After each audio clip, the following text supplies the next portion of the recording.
Hai mai notato l'immagine della scacchiera posta all'interno sulle facciate di alcune chiese? Ti svelerò il suo significato simbolico e spirituale.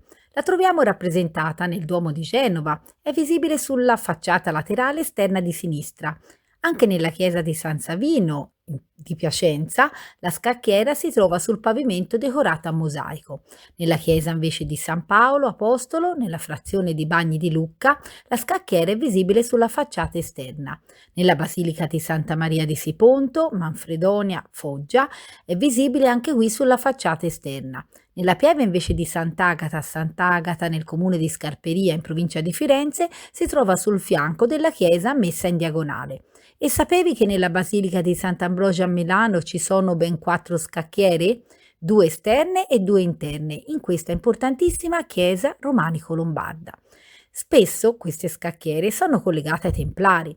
Nella Basilica di Sant'Ambrogio il collegamento avviene durante i lavori di ampliamento, cui la basilica fu sottoposta nel XII secolo e sembra che furono loro a importare in Europa il gioco degli scacchi. Precisamente nel 1135 si colloca l'arrivo della milizia templare insieme a Bernardo di Chiaravalle.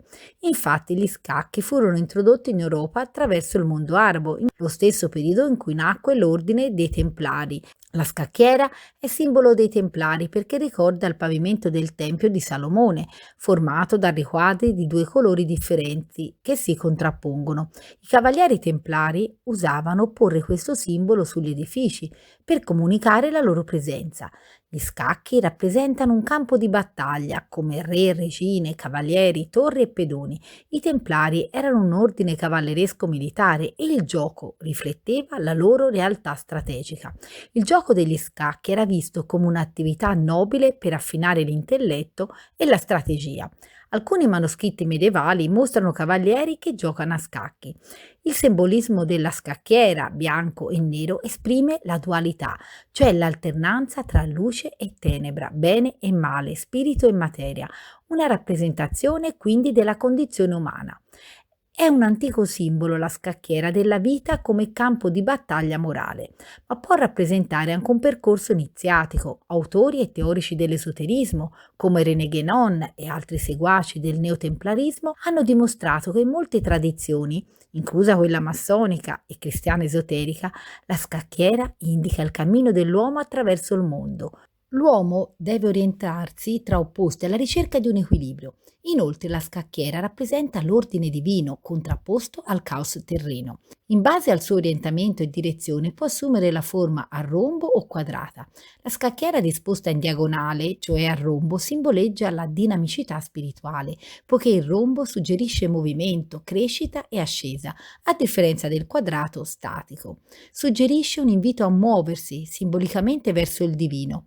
La scacchiera rimanda al concetto di centro sacro, punto di incontro tra cielo e terra e può rappresentare una porta simbolica tra il mondo materiale e quello spirituale. La scacchiera è un invito alla riflessione sul proprio cammino spirituale, guidando lo sguardo e il cuore del fedele verso l'alto. La scacchiera aveva spesso anche un valore apotropaico. Il maligno era così confinato fuori dallo spazio sacro in quanto destinato a soccombere nella battaglia contro Cristo. Altra curiosità, sapevi che nel piazzale antistante la Basilica di Sant'Ambrogio c'è la colonna del diavolo? Si tratta di un pilastro in marmo di epoca romana che presenta 2 fori affiancati all'altezza di mezzo metro circa da terra. La leggenda racconta che Sant'Ambrogio si scontrò con il diavolo e durante la lotta il demonio colpì la colonna con le corna cadendo. Queste sue corna si conficcarono nel marmo producendo i 2 buchi. Se i miei video di tecniche artistiche e di storia dell'arte ti piacciono e ti sono utili, non avendo sponsors ma solo il vostro supporto, mi raccomando, se non l'avete fatto iscrivetevi al mio canale e lasciate a scelta un commento, un like, un mi piace, un ciao. Questo aiuta l'algoritmo a promuovere i miei contenuti. Ti aspetto per seguirmi in altre pillole di storia dell'arte e di tecniche artistiche. Sostieni il mio canale per continuare a scoprire, imparare e condividere l'arte a 360 gradi. Ciao ciao!